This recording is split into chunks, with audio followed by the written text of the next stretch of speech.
Avec Salah, le 1-2, il est superbe, la combinaison, Sadio Mané. Oh, c'est somptueux, c'est magnifique, Sadio Mané. Bonsoir amis téléspectateurs d'Afrique Sport TV, bienvenue dans ce journal. Nous démarrons comme d'habitude avec les titres. FC Barcelone, le plan secret de Juan Laporta et Koeman pour Sadio Mané.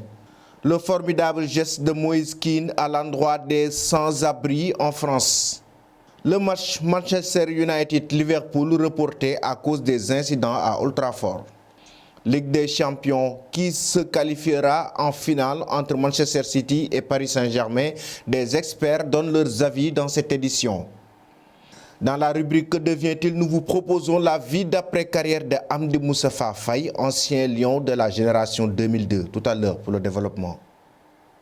Nous démarrons ce journal avec le FC Barcelone. Si l'ancienne direction du Barça suivait le Sénégalais, la nouvelle gérée par Juan Laporta garde Sadio Mané comme une option si l'opération Neymar tombait à l'eau, selon les informations d'AfriqueSport.net.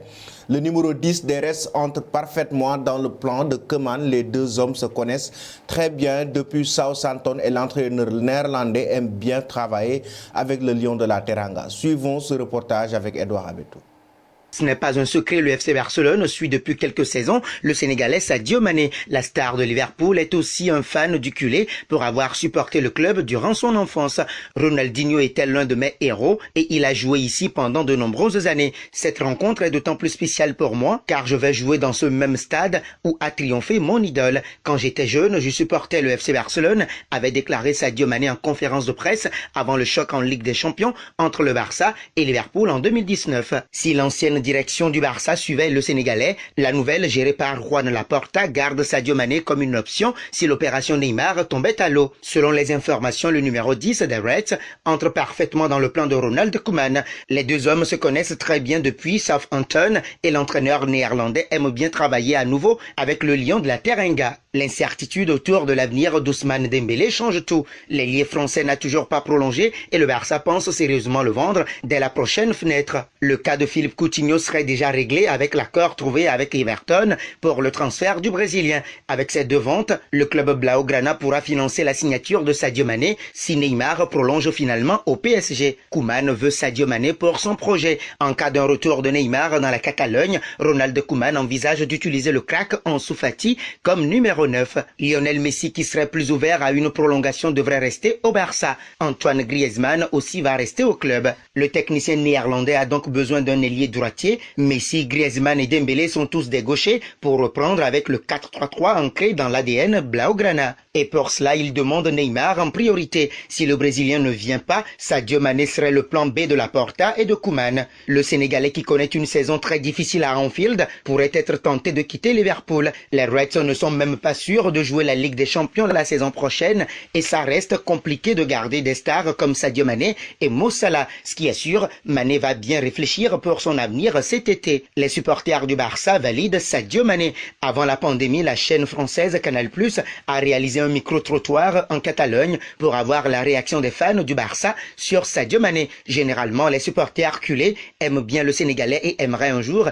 qu'il joue au Camp Nou. Lors d'une émission Talent d'Afrique tournée dans les rues de Barcelone, les impressions sont unanimes. Morceau choisi. Sadio Mané est un joueur très technique, très rapide. Il fait partie du top 5. Sadio Mané joue comme Messi. J'aime ses accélérations et surtout ses finitions, lance un supporter. Sadio Mané est un joueur de classe mondiale. S'il arrive au Barça, l'équipe sera meilleure. Sont quelques-unes des réactions parmi tant d'autres. Xavi, le seul obstacle à l'arrivée de Sadio Mané. La presse catalane évoque depuis quelques jours l'ultimatum de Laporta à Ronald Koeman. Selon les médias culés, si le technicien néerlandais ne remporte pas la Liga à l'issue de la saison, il fera place à Xavi Hernandez. On sait tous que d'un jour à l'autre, l'ancien milieu catalan prendrait les commandes. D'ailleurs, il impressionne à Al Sadd SC et sans doute fera un bon entraîneur au Barça. Mais la légende n'aime pas Sadio Mané. Il l'a clairement notifié il y a quelques mois que le style du Sénégalais ne cadre pas avec l'ADN Blaugrana. Mané et Aubameyang peuvent nous tuer avec des espaces. Mais le Barça a besoin de joueurs qui savent se déplacer dans les petits espaces. Je pense à des joueurs qui s'adapteraient au Barça et ce n'est pas facile d'en trouver. Samuel Eto'o était parfait et Luis Suarez l'est aussi en ce moment. Niveau football, Neymar fait partie des 3 ou 5 meilleurs joueurs du monde. J'espère qu'il reviendra au Barça. Il apporterait beaucoup. Il possède un état d'esprit positif. Un joueur capable de faire la différence, ce serait une super signature, avait expliqué l'actuel coach d'Al-Sadd dans des propos accordés à Metro. C'est donc certain qu'il n'approuvera pas le choix Sadio Mané s'il venait à remplacer Ronald Koeman en fin de saison. À présent, en France, dans un contexte difficile pour beaucoup de monde, certaines actions peuvent faire du bien et l'attaquant italien a décidé de venir en aide aux personnes en difficulté. Ce dimanche, Moïse Kean s'est rendu avec plusieurs de ses proches aux alentours de la porte de la Chapelle à Paris pour venir en aide aux sans-abri. L'attaquant du PSG a distribué des paniers de nourriture aux personnes en difficulté. Regardons ce reportage avec Serigne Saliou Seck. Ce dimanche, Moïse Kean, 21 ans, s'est rendu avec plusieurs de ses proches aux alentours de Porte de la Chapelle pour venir en aide aux sans-abri. L'attaquant italien a distribué des paniers de nourriture aux personnes en difficulté. Dans un contexte difficile pour beaucoup de monde, certaines actions peuvent faire du bien. Celle de Moïse Kean a forcément aidé l'attaquant italien à prêter au PSG cette saison, a profité de son dimanche pour apporter son aide aux personnes défavorisées. Sur son compte Instagram, il a publié des photos lors d'une distribution de nourriture à des migrants et sans-abri avec un message: repousser la douleur. Quand il portait le maillot parisien, Georges Weah filait lui après les matchs distribuer les plateaux repas aux plus pauvres de la capitale sans que personne ne le cherche. Aujourd'hui, c'est au tour de Kean, dont les parents sont d'origine ivoirienne, de faire preuve de générosité. Arrivé en prêt d'Everton, le joueur accompagné d'amis a mis en ligne sur son compte Instagram les clichés où il apparaît en train de distribuer sac à la main de la nourriture aux migrants. Moïse Kean, fils d'un couple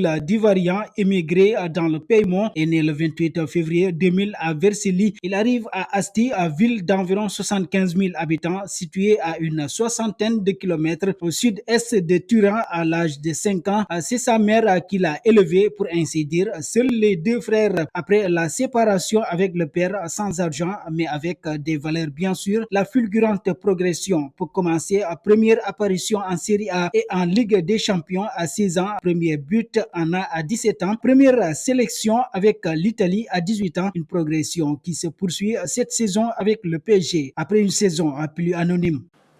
En Angleterre, perturbé par l'envahissement de la pelouse d'Old Trafford par quelques supporters des Red Devils, le coup d'envoi du match entre Manchester United et Liverpool avait été repoussé. La rencontre a finalement été reportée. Les supporters de Manchester City peuvent remettre le champagne aux frais alors que le titre de champion d'Angleterre pouvait officiellement être sacré pour les Sky Blues en cas de défaite de Manchester United face à Liverpool. Le match n'a pas eu lieu ce dimanche. La rencontre se déroulera finalement à une date ultérieure. Suivons ce reportage concernant ces incidents à Old Trafford. N'oubliez pas de vous abonner sur Afrique Sport TV. Le match de Manchester United contre Liverpool est sérieusement douteux alors que certains fans en colère s'introduisent à Old Trafford, brisant du matériel et grimpant des poteaux de but avec le stade placé en lock-out et les joueurs barricadés à Lowright Hotel, incapables de se rendre au match. Des centaines de supporters de Manchester United ont pris d'assaut le terrain à Old Trafford avant leur match contre Liverpool pour protester contre les propriétaires américains du club, la famille Glazer. Cela s'est produit après que de nombreux autres ont bloqué l'entrée de l'hôtel Lowry où séjournent les joueurs et le personnel de United. Le match de Premier League de cet après-midi qui débutera à 16h30 sera retardé. Les deux équipes ont été retenues dans leur hôtel par la police du Grand Manchester, tandis que l'arbitre du match, Michael Olivier, a également été retardé. Pour accéder au terrain, les responsables d'Old Trafford ont convoqué une réunion d'urgence pour déterminer si les protocoles Covid-19 avaient été violés. Après l'invasion du stade, les fans ne devraient pas assister au match. La foule a crié: nous voulons que les Glazers sortent, et United alors qu'ils entraient sur le terrain en dehors de Lowry. D'autres ont scandé: nous décidons quand vous jouez. Un manifestant a été filmé en train de ramasser un trépied de caméra à une position médiatique au bord du terrain à l'intérieur du stade et de lancer sur le terrain. D'autres ont tenté de descendre le tunnel tandis qu'un autre a pris un drapeau de coin et certains ont basculé de la barre transversale et l'un des buts. Beaucoup tenaient des bouteilles de bière. Plus tard, des images télévisées de l'intérieur du sol ont montré le plus petit nombre de supporters toujours à l'intérieur du stade. Certains ont grimpé sur les sièges pour narguer les stewards avant que la police ne s'installe. En Ligue des Champions, Manchester City est en bonne position pour se qualifier pour sa première finale d'UEFA Champions League avant de recevoir le Paris Saint-Germain. Le club de la capitale française devra réaliser un match hors norme pour réussir à se qualifier aux dépens de Manchester City qui a pris une option sur la qualification en demi-finale allée de l'UEFA Champions League. Nos consultants se sont prononcés sur le match et avec les chances du Paris Saint-Germain de se qualifier en finale au micro d'Afrique Sport TV. Oui, mon pronostic pour le match retour entre le PSG et Manchester City, je donne 60% de chance à City de passer. Compte tenu de la moyenne anglaise, City vient battre Paris à domicile et City est en très bonne position parce que le championnat d'Angleterre est déjà dans la poche. Paris a d'autres chats à fouetter. Le championnat de France n'est pas encore gagné. Et on a vu des carences physiques lors du match aller, incompréhensibles de la part d'un grand club comme le PSG. Et le PSG s'est fait donner le bâton pour se faire battre, pour se faire taper comme on dit. Ils ont encaissé des buts d'amateurs. Franchement, PSG a encaissé 2 buts qu'il n'aurait dû jamais encaisser. Et là, le PSG est capable quand même d'aller gagner à Manchester, comme le PSG l'avait fait à Munich, en allant battre le Bayern de Munich, comme le PSG l'avait fait en allant battre le FC Barcelone. Donc, le PSG va jouer son va-tout et fera tout pour aller battre Manchester City à domicile. Et c'est possible. Rien n'est impossible en football. Mais pour les bookmakers, la cote est de 60% de chance pour Manchester City de se qualifier. Si le PSG passe, ce sera vraiment une surprise du chef.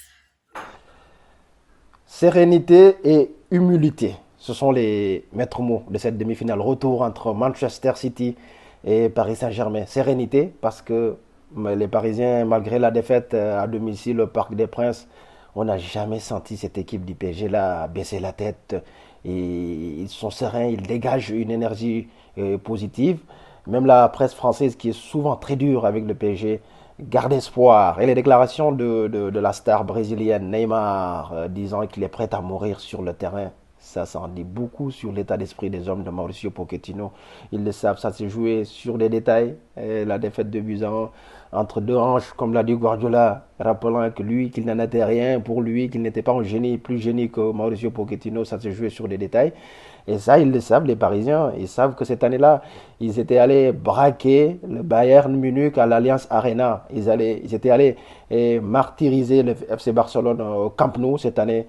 Ça veut dire qu'ils croient en leur chance. Ils ont raison d'y croire parce que ça se joue à des détails. Et côté Citizen, il y a beaucoup d'humilité quand même dans les déclarations de Guardiola avant, pendant et après le match. Parce qu'il sait que son équipe a beaucoup appris de ses erreurs par le passé. Il n'invente plus des systèmes bizarres. Il veut jouer avec ses forces en présence, notamment avec une défense qui repose désormais sur le Portugais Ruben Dias, qui est excellent. Vraiment, c'est le boss de la défense de City qui maintenant sait alterner les temps faibles et les temps forts. Ce n'est plus un football où la possibilité de jouer avec ses forces en présence, notamment avec une défense qui repose désormais sur le Portugais Ruben Dias, qui est excellent. Vraiment, c'est le boss de la défense de City qui maintenant sait alterner les temps faibles et les temps forts. Ce n'est plus un football où la possession de ballon à outrance n'est plus une obsession. Ils savent maintenant que ça joue sur les détails. Pourquoi s'entêter à vouloir garder le ballon tout le temps et avoir un jeu prévisible alors que maintenant, à ce niveau de la compétition, seul le résultat compte et seul on retiendra celui qui s'est qualifié en finale. Ça reste une demi-finale qui est très ouverte, je dirais du 60-40, 60 pour Manchester City parce que c'était imposé à l'aller 2-1 et 40% pour les Parisiens parce qu'il va se passer des choses. En tout cas, on va se régaler, ce sera une demi-finale de gala entre finalement deux équipes qui sont calquées sur le même modèle économique certains même l'appellent le Golfico ou bientôt le Golfico parce qu'entre les Qatar et les Émirats, vivement mardi. Comme nous l'avons annoncé en titre dans la rubrique Que devient-il, nous allons parler de la vie après carrière d'Amdi Moustapha Faye, ancien joueur de l'AJ Auxerre. Amdi Faye a aussi évolué en Angleterre. Il fait partie de la génération dorée de 2002 qui a été finaliste de la CAN au Mali et quart de finaliste de la Coupe du Monde Corée-Japon. Depuis sa retraite, il s'est retrouvé une nouvelle vocation dans l'éducation. Regardons ce reportage avec Cheikh Mamoun. Après avoir récupéré des ballons durant une douzaine d'années, Amdi Faye redresse aujourd'hui les trajectoires scolaires perdues à Touba où l'école française était interdite jusque-là. Pour ce qui est de sa carrière, Amdi Faye commence avec les jeunes de l'AS Monaco, mais il quitte le club pour gagner du temps de jeu et s'engage avec l'AS Fréjus qui évolue en National 1 dans le groupe B. À l'issue de sa première saison, il dispute 22 rencontres et Fréjus termine 8e à l'été 98. Il est recruté par l'AJ Auxerre. Il remporte dans la foulée le titre de champion de France des réserves professionnelles. Et la saison suivante, Amdi Faye fait ses débuts en Division 1 le samedi 27 novembre 1999. Lors de la 17e journée du championnat, il joue avec l'AJ Auxerre à Rennes. Cette même saison, il disputera 2 autres matchs en D1. Il enchaîne avec une saison correcte en 2001-2002 avec 20 matchs qui va finir l'AJ Auxerre sur la dernière marche du podium en championnat avant d'exploser lors de la saison 2002-2003.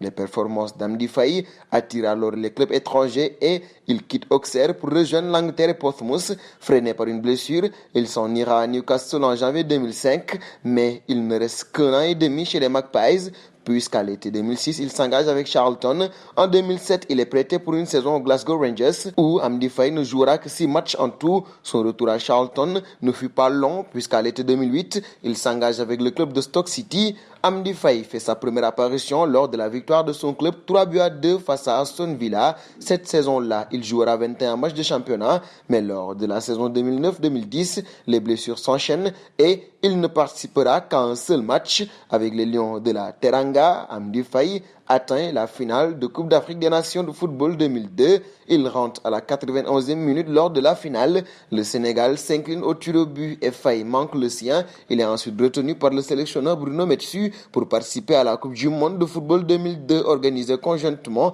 par le Japon et la Corée du Sud. Il fait partie donc de la génération dorée. Depuis sa retraite, Amdi Faye s'est trouvé une nouvelle vocation dans l'éducation. Voici l'école privée Cheikh Saliou Mbacké que j'ai mise en place en 2016. Elle accueille les élèves de la 6e à la terminale. De 66 élèves la première année, ils sont désormais plus de 205 ans plus tard. Présente sommairement le désormais gestionnaire d'un établissement scolaire. Pour Amdi Faye, mettre en place une école française dans le cœur du savoir de la cité religieuse de Touba est un exploit aussi important que de remporter la Coupe de France pour celui qui fut désigné avec le Finlandais Teemu Taino, meilleur milieu de terrain de Ligue 1 en 2003. Loin des terrains donc, Amdi Faye vit une toute nouvelle vie. Merci Cheikh Mamoun pour ce reportage sur Amdi Moustapha Faye. Avant de vous quitter, la question du jour, pensez-vous que Sadio Mané doit rejoindre le FC Barcelone l'été prochain? Merci, bonne soirée.